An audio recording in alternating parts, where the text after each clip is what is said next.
A deadly attack on the Chechen parliament has dealt a severe blow to Russia, as it claims it has imposed stability in this country.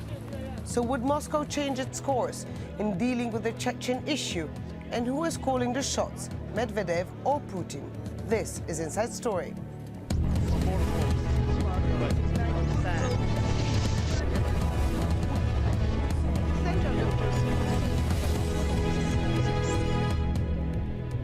Hello and welcome to the program. I'm Huda Abdelhamid. A brazen attack on Chechnya's parliament. On Tuesday, armed separatists stormed the building in the capital Grozny. Within hours, at least 6 people were reported dead. Russian news reports said at least 2 attackers blew themselves up and another was killed in an exchange of fire. Nicole Johnson reports. Here, Grozny's security forces are trying to bring a brazen attack on their parliament building under control. In the end, they succeeded within a few hours. On Tuesday morning, gunmen attacked security guards outside the parliament. A number of the guards were killed. The fighters then seized the building. There are unconfirmed reports that some hostages were taken.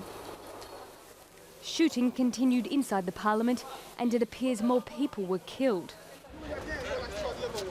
The parliamentary speaker, Dukul Vakov Abdurrahmanov, escaped unharmed and was led away by troops to Chechen President Kadyrov, waiting inside the car.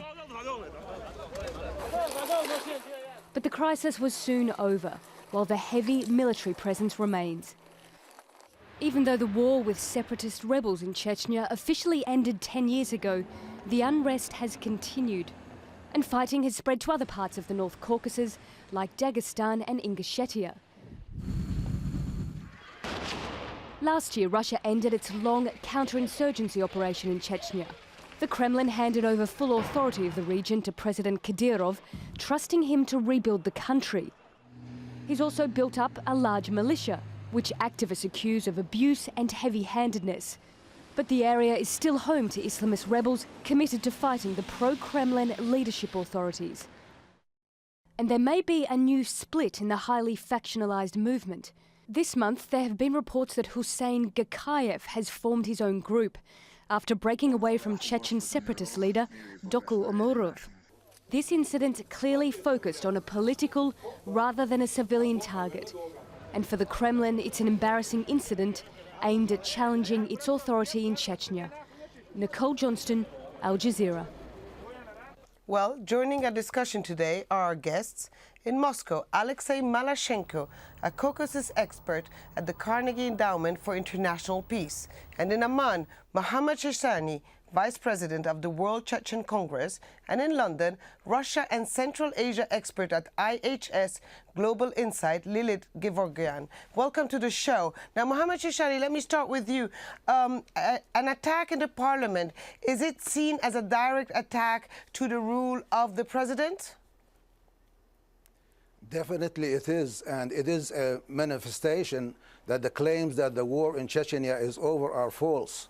The war is continuing, and the rebels and the freedom fighters are still waging daily attacks throughout Chechnya. So President Kadyrov has been claiming that the war has ended and the armed resistance have been controlled, and there are only about 50 rebels roaming the mountains of Chechnya, and this disproves that claim. The rebels are every place. When I say rebels, we mean the freedom fighters that oppose the rule of Russia in Chechnya. Well, Alexei Malashenko, how is this attack viewed in Russia? I mean, it is an attack at the heart of Moscow's power in that region, isn't it? Well, I think it's a strike on Putin personally because he has private relations with Ramzan Kadyrov. He trusts Ramzan Kadyrov, and Ramzan Kadyrov promised not only to Russia, not only to Russian society, but personally to Putin that finally he will put an end to the war in Chechnya. And he failed because at the moment we discuss about the problem of parliament, about the problem of today, but don't forget that this year, 2010, we've got so many terrorist acts everywhere, and in Chechnya, in Northern Caucasus, and even in Moscow. So I totally agree when my colleague says that war continue, latent, a civil war. Well, Lily Gevorgyan, the war continues. Putin might have an ally in the Chechen president, but what does it really, I mean, what does this attack really reveal at the security forces in that area about what could happen in the next few weeks or months? Well, I think as the previous speaker said, this was definitely an attack, first of all, at Chechen President Ramzan Kadyrov. This is the second one that is symbolic attack, because today the militants, they went on, not on a military mission really, but it was a suicide mission, and they achieved what they wanted. They attracted attention, and they revealed that despite all the talk that there is concerted effort to prop up the security, Parliament is even vulnerable. And let's remember that only 2 months ago they even attacked the hometown of Kadyrov, just to show how defiant they are and how vulnerable Kadyrov and his regime remains in Chechnya. Well, Mohammed Shishani, now, okay, the attacks are direct attacks on Ramzan Kadyrov, but how do the Chechen people actually look at these attacks? Well, the opinion is split. There are some supporters of Ramzan Kadyrov in Chechnya, and there are people who oppose his regime. There are many people in Chechnya that support the independence of Chechnya, but they are forced to stay silent, because if there is any opposition to the rule of Kadyrov, it is crushed by brutal force, and the jails are full of people who disagree with him, and even with people who are related to the freedom fighters are being their human rights grossly violated and put in jail, tortured, imprisoned, and in some cases even killed. So this is a direct manifestation that the people in Chechnya want freedom for their people. They don't want an imposed regime. Kadyrov has promised that he will bring in peace to Chechnya, but where is the peace, you know? If there are daily attacks throughout Chechnya and throughout the North Caucasus, in fact, in Dagestan, in Ingushetia, in Kabardino-Balkaria, there are attacks every day. You know, there is no solution for this problem until the Russian leadership realizes that peace is the only way to solve the Chechen problem, and the Russian leadership have to sit with the proponents of independence in Chechnya and start talks and end this peacefully and live next to each other as two independent countries, Chechnya, Chechen English, Chechen Republic of Ichkeria, and the Russian Federation. Well, I do want to talk later about how difficult it is to reach a political settlement, but I also want to ask Alexei Malashenko, what is Russia's plan now? I mean, it appears that it did build a very strong man, it's backing a very strong man in Chechnya, a man who has managed to rally warlords behind him, a man who now has his own militia. Is that really the best option for Russia to keep Chechnya under control? Well, I apologize, but I disagree with my colleague when he speaks about freedom, about independence. I visited Chechnya a lot of times, during First War, Second War, after wars, between wars, and I'm responsible for my words, for what I will tell. I believe that the majority of Chechen society, majority of Chechens were against all kind of independence, because to be with Russia for them was and is at the moment, by the way, much more comfortable than to be independent. Why? Because mostly money are going to Chechnya from federal budget. It's very important.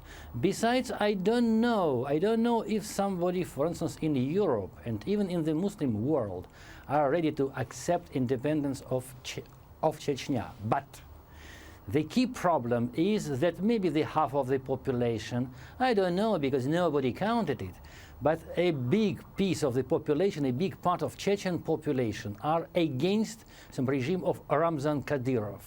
Well, there is a lot of reasons. Of course, if I say that half of the population is against Ramzan, the second half, of course, supports him. So there is a split inside Chechen society. That's some real true. But I think that Ramzan Kadyrov did a big mistake when he attempted to create a semi or a quasi-totalitarian regime in Chechnya. The political culture of Chechen society is based on the principle of consensus, of unity of different clans. It was before Ramzan, it was even in the Soviet time. At the moment when Ramzan wants to be a absolute totalitarian ruler, it is his big mistake. That's why a part of the population support those who are in the mountains, in the forest, and that's why I can say that his popularity began to go down. As to Russia, as to Russian federal administration, federal power, well, I think that still they didn't find a normal solution. They didn't find a normal option for the peace, for the security and stability in not only in Chechnya, but in general in the North Caucasus, and it's a big problem for Russia. Well, Lilith Gevorgyan, I mean, now we have Ramzan Bakiev that at least half of the population describes as a dictator. We have him telling Moscow all the time that the situation is under control and then being terribly embarrassed. He's going to have to take some action at some point. What do you think he's going to be doing? Well, to be honest, I think it's quite unfair to sort of leave this mammoth task with Ramzan Kadyrov only. And when you talk about the separatist movement in Chechnya, this was probably the reality in the beginning of the 2000s, but at the moment the movement has morphed into more Islamic-oriented, Islamist-oriented movement that aspires to join not only Chechnya but neighboring Dagestan, Ingushetia and all the predominantly Muslim republics of North Caucasus. So the nature of the issue has changed, and to expect that Ramzan Kadyrov can make a massive difference in Chechnya alone is not really realistic, and it would be extremely unfair from the Kremlin's perspective to expect that this 34-year-old president can bring changes. I certainly agree that propping up one clan over the others wasn't the best solution, and after the war, probably for a short period of time when they wanted, when the federal government wanted stability, probably Kadyrov was the best solution. However, it was not followed up by actions from the Kremlin together with Kadyrov. Kadyrov does not have the capacity, he's not equipped with the skills and the economic potential to bring changes. In fact, I doubt if he has any viable plan to change the country, so Chechnya. So to my mind, he will just continue to be as heavy-handed as he can, and if it completely fails and most of the republic's population revolts against him, then in the best case scenario, Kremlin would remove him and replace with someone who is more or less similar to Kadyrov. Well, since the fall of the Soviet Union, the Chechens have fought 2 wars against the Russians, claiming tens of thousands of lives. In addition, several attacks on Russian soil have been attributed to the Chechens, among them. In 1995, more than 100 people died when rebels seized a hospital in southern Russia. In 1999, bombs in 3 cities, including the capital Moscow, claimed more than 200 lives. In 2002, rebels held 700 people captive in a Moscow theater for 3 days. About 170 people were killed in the standoff with Russian troops. In 2004, 2 Russian domestic flights blew up almost simultaneously, killing 90 people. And in the same year, rebels seized a school in Beslan. Over 300 hostages, half of them children, died during a botched rescue operation by the Russians. And in March earlier this year, 2 blasts ripped through the Moscow metro stations during rush hour, killing 34 people.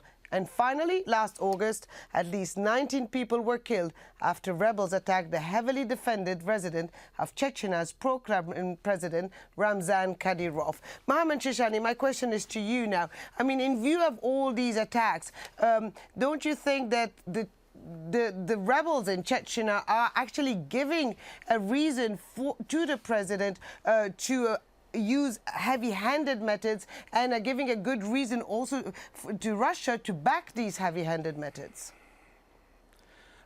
Yes, I agree with that. First, I would like to comment on what my colleague, Mr. Malyshenko, mentioned about the Chechen people not wanting independence. He should remember that in 1990, 91, and 92, people from throughout Chechnya gathered in Grozny, and that was the first Chechen Congress, and they declared that they want independence from Russia. What were the causes of the first war of 95 and the second war in 99? Because the people of Chechnya wanted independence. If they agreed to be part of Russia, there would have been no war in Chechnya. There wouldn't have been 250,000 Chechen lives wasted so wrongly. There wouldn't have been crimes against humanity committed by the Russian forces in Chechnya. The reason for all these massacres have been because of the desire of the Chechen people to be independent. And I would challenge Mr. Malyshenko and say, if they believe that the Chechens don't want independence, we accept a referendum in Chechnya on independence. Let the people, under international supervision, vote whether they want to be independent from Russia or part of Russia, and we will accept the result of that. Now, coming back to these areas that you mentioned, the theater in Moscow and Beslan and the other places, many Russians and many international observers believe that these were all conducted and planned by the FSB, okay? Just to make the Chechens look bad and to make sure that the United States will agree with whatever Russia will do in Chechnya. The explosions that happened in Moscow, there have been books written by Melikunkov, and that says that the Russian FSB conducted all these explosions. And the massacre in Beslan, who killed all these people? The observers say not a bullet was directed against the children from their backs. Everything was from the front, and that was the assault of the Russian forces on these children in Chechnya. Okay, yes, thank you. I just want to ask Alexei Malyshenko. You said earlier that the Chechen president is in direct contact with Vladimir Putin. Now, the two men probably have spoken more than once today. What do you think are they planning for the days and weeks ahead? Some people told me earlier today that this might be the beginning of a new round of war, of hostilities. No, I don't believe that it will happen. I don't believe in the possibility of next round of the war because of a lot of reasons, and first of all because of Chechen society is too tired. Too tired, they don't want war. That's why a big part of the population support Ramzan Kadyrov despite all his cruelties and mistakes. Sometimes they say in Russia at the moment that maybe Kadyrov could be replaced by Putin. There is a lot of speculation about this topic, but I don't believe. Because for Putin, for Medvedev, for somebody else on the top of Russian political elite, it's extremely difficult to find somebody else. And that's why sometimes, even very often, Ramzan Kadyrov, he speculates around it. He used to say to Putin, to Moscow, that it's impossible to replace him, to change him, and to appeal for somebody else. I don't know what about the future, but at the moment I do believe that Putin, he doesn't think about the possibility of changes on the top level in Chechnya. So, Lilit Gevorgyan, basically Ramzan Kadyrov has a point when he says that he's the only man who can run Chechnya. Well, he's given the task, an enviable task, to deal with the situation, and at the moment he's doing the best that he can. However, is it good for Chechnya and is it good for Kremlin what he's doing? I mean, with the view of the reality, when there is no real plan from the Kremlin to deal with the situation, he is sort of the only choice. However, he is also, to my mind, will become a scapegoat for all the failings of the central government, and probably not in coming months, but in a year or two he will probably be replaced. The question is, will there be a viable alternative to him, or will it be another Ramzan Kadyrov? The problem is that there are deep-rooted social and economic issues. There is a problem between secular movement of self-determination and the Islamist movement that is sort of taking over this. So it's a complex issue, and both the Chechen society, which, as your previous speaker said, is quite tired of the constant conflict, the low-level conflict, and the central government, the federal government, they have to tackle all these issues. But it's quite disheartening to hear that the governor of the North Caucasus district, Alexander Khlaponin, he declared basically that he's more or less powerless to deal with corruption, which is one of the major sources of evil in that part of the region, because he basically said that this will lead to clan wars, because the whole region is divided between clans and lucrative sectors of economy and administration. The Kremlin has invested about 1 billion in recent years, and all of it has gone to places where they shouldn't have ended up and didn't serve to the public. So I think Kadyrov for time being will remain, but eventually he'll be changed. The question is, who will be next, and will there be an alternative, a viable alternative? Okay, Mohammed Shishani, this issue about a viable alternative. I mean, in 1994, the war was a unified war against Moscow and the Kremlin. By 1999, however, the war was a fragmented war, warlords fighting between each other and also fighting with Russia. So what is actually the alternative for the Chechen opposition?